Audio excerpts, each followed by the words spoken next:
আসসালামু আলাইকুম, study tube চ্যানেলের পক্ষ থেকে আপনাকে স্বাগতম। শিক্ষার্থী বন্ধুরা, আজকে গুচ্ছের অত্যন্ত গুরুত্বপূর্ণ তথ্য নিয়ে শেয়ার করব। তো গুচ্ছে প্রথম মেরিটের ভর্তি কার্যক্রম শেষে বা ভর্তি নিশ্চয়নের পর কোন বিশ্ববিদ্যালয়ে কত আসন ফাঁকা রয়েছে, তো সেটি নিয়ে কিন্তু বিস্তারিত দেখবেন ভিডিওতে। মূলত যে বিষয়টি আমি প্রথমে বলে দিব সেটি হলো, যারা প্রথম মেরিটে চান্স পাননি তো তাদের জন্য খুবই গুরুত্বপূর্ণ কিন্তু আজকের ভিডিও। তো চলেন শুরু করা যাক। গুচ্ছভুক্ত 14টি বিশ্ববিদ্যালয়ের আসন সংখ্যা নিয়ে কিন্তু সর্বশেষ আপডেট কিন্তু আপনারা এখানে থেকে জানতে পারবেন। তো এটা কিন্তু আসলে আনঅফিসিয়াল কিন্তু তথ্য। তো এটাখানে কিন্তু আসন সংখ্যা কিন্তু একটু 19-20 কিন্তু হতে পারে। মূলত কিন্তু এটাই বিষয় যে একটু আসন সংখ্যা হয়তো বা একটু 19-20 হতে পারে। তো দেখেন এখানে জগন্নাথ বিশ্ববিদ্যালয়, প্রথমে যে বিশ্ববিদ্যালয়ের কথা বলছি আমি, তো এখানে কিন্তু জগন্নাথ বিশ্ববিদ্যালয় ফাঁকা রয়েছে 387টি আসন সংখ্যা, এবং ইসলামী বিশ্ববিদ্যালয় রয়েছে 155টি প্লাস কিন্তু আসন সংখ্যা। নোয়াখালী বিজ্ঞান ও প্রযুক্তি বিশ্ববিদ্যালয় রয়েছে ফাঁকা 110টি কিন্তু আসন সংখ্যা। বেগম রোকেয়া বিশ্ববিদ্যালয় রয়েছে 55টি আসন সংখ্যা। সুনামগঞ্জ বিজ্ঞান ও প্রযুক্তি বিশ্ববিদ্যালয় রয়েছে 9টি আসন সংখ্যা। তো পাবনা বিজ্ঞান ও প্রযুক্তি বিশ্ববিদ্যালয় যদি আমরা দেখে নিই, তো এখানে কিন্তু 51টি আসন সংখ্যা ফাঁকা রয়েছে।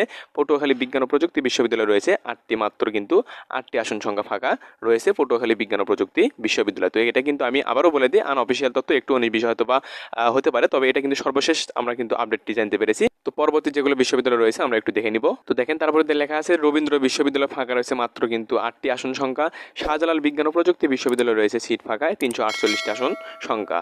তো মাওলানা ভাসানী বিজ্ঞান ও প্রযুক্তি বিশ্ববিদ্যালয় যদি দেখি, তো সিট ফাঁকা রয়েছে মাত্র 50 কিন্তু প্লাস আসন সংখ্যা ফাঁকা রয়েছে। বরিশাল বিশ্ববিদ্যালয় রয়েছে ফাঁকা 80 প্লাস কিন্তু আসন সংখ্যা।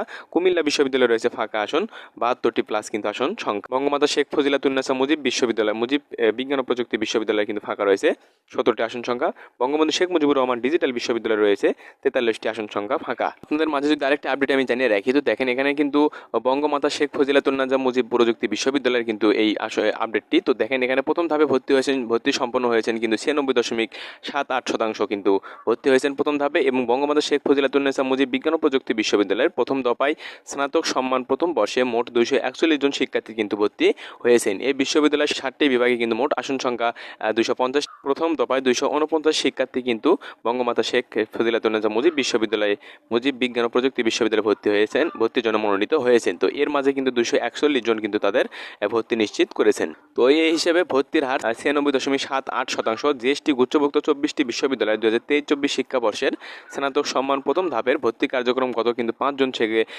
জুন থেকে কিন্তু শুরু হয়েছিল, যা 8 জুন পর্যন্ত কিন্তু চলে। তো বিশ্ববিদ্যালয়ের ভর্তি কমিটির আহ্বায়ক ও মাননীয় vice chancellor professor doctor Mohammad Kamrul Alam Khan বলেন, নির্ধারিত 249 জনের মধ্যে আমাদের এখানে কিন্তু 241 জন ছাত্রছাত্রী ভর্তি নিশ্চিত করেছেন। তবে ভর্তির হার 96.78%। এই হিসেবে আমাদের বিশ্ববিদ্যালয় ভর্তির হারও কিন্তু বেশি।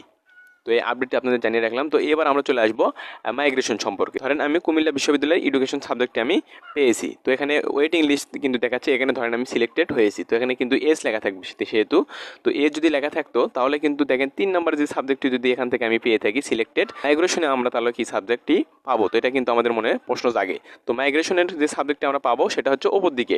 সবসময় মাইগ্রেশনের সাবজেক্ট কিন্তু ওপর দিকে যে সাবজেক্টগুলো আপনি চয়েস দিয়েছেন বিশ্ববিদ্যালয় হিসেবে, যে সাবজেক্টগুলো আপনি চয়েস দিয়েছেন উপর দিকের, তো যদি আপনি 3 নম্বর সাবজেক্টে যদি আপনি সিলেক্ট হয়ে থাকেন, তো মাইগ্রেশনের ক্ষেত্রে কিন্তু আপনাকে উপর দিকে যেগুলো ইউনিভার্সিটি ভিত্তিক যেগুলো আপনি সাবজেক্ট চয়েস দিয়েছিলেন এই সাবজেক্টগুলো কিন্তু আপনি পাবেন। মাইগ্রেশনে কিন্তু নিচের দিকে কোনো সাবজেক্ট আপনি পাবেন না, অর্থাৎ আপনি যেখান থেকে সিলেক্ট হয়েছেন তার ওপর দিকে যেগুলো আপনি ইউনিভার্সিটি সাবজেক্ট হিসেবে চয়েস দিয়েছেন এগুলো কিন্তু আপনি এর মধ্যে কিন্তু মাইগ্রেশনের সাবজেক্টে আপনি পাবেন। তো এটাও কিন্তু খুবই গুরুত্বপূর্ণ কিন্তু এটি বিষয়। তো দেখেন গুচ্ছের প্রথম মেরিটের পর ফাঁকা আসন কিন্তু খুবই কম। তো আপনারা অনেকেই জানেন যে আপনাদের যেহেতু ভিডিও দেখেছেন, আমি প্রথম দিকে কিন্তু পূর্বের দিকে কিন্তু বলে দিয়েছি আসন সংখ্যা। তো এখানে কিন্তু আসন সংখ্যা খুবই সীমিত। প্রথম যে ভর্তি কার্যক্রম শেষ হয়েছে, তো আপনারা জানেন কিন্তু প্রথম ভর্তি কার্যক্রম শেষ হয়েছে, তো সেক্ষেত্রে প্রথম মেরিটের পর কিন্তু ফাঁকা আসন খুবই কম। তো অনেকে ভাবছেন যে দ্বিতীয় মেরিটের পর আর কোনো ফাঁকা আসন থাকবে না, তাই অনেকে কিন্তু হতাশ হচ্ছেন। তো এটা কিন্তু স্বাভাবিক একটা ব্যাপার। তো অনেকে কিন্তু হতাশ হয়ে যাবে, যে তাদের উদ্দেশ্যে কিন্তু দুইটা কথা আমি বলতে চাই। তো 1 নম্বর কথা হচ্ছে সিট ফাঁকা কম থাকার কারণে যারা সাবজেক্ট পেয়েছেন তারা কিন্তু ভর্তি হয়ে গেছেন। তো সিট ফাঁকা থাকার কারণে যারা সাবজেক্ট পেয়েছেন তারা কিন্তু সেই বিশ্ববিদ্যালয়ে কিন্তু সাবজেক্টে ভর্তি হয়েছেন, কিন্তু এর মানে এই না যে তারা একবারে চূড়ান্তভাবে ভর্তি হবে। তো এখানে কিন্তু আরেকটা সুযোগ আপনাদের থাকবে। তো সামনে যে সুযোগটি আসবে, তো সেটি হলো কৃষিগুচ্ছ। তো কৃষিগুচ্ছ হয়ে গেলে কিন্তু তখন আবার 1500 প্লাস কিন্তু সিট ফাঁকা হয়ে যাবে। তো অনেকে কিন্তু কৃষিগুচ্ছে কিন্তু ভর্তি হয়ে যাবে। তো সেখান থেকে কিন্তু এই গুচ্ছের ভর্তি কিন্তু সেখান থেকে ক্যান্সেল হয়ে যাবে। তো ক্যান্সেল হলে কিন্তু সেখানে আসন কিন্তু প্রায় কিন্তু 1500 প্লাস কিন্তু সেখানে কিন্তু আসন ফাঁকা থাকবে। তো সেখান থেকে কিন্তু আপনারা ভর্তি হতে পারবেন। তো এই নিয়ে আসলে কোনো দ্বিধাদ্বন্দ্ব বা কোনো হতাশ হবেন না। তো ইনশাল্লাহ আল্লাহর উপর ভরসা রাখেন, একদিন কিন্তু সম্পূর্ণ ইনশাল্লাহ পূরণ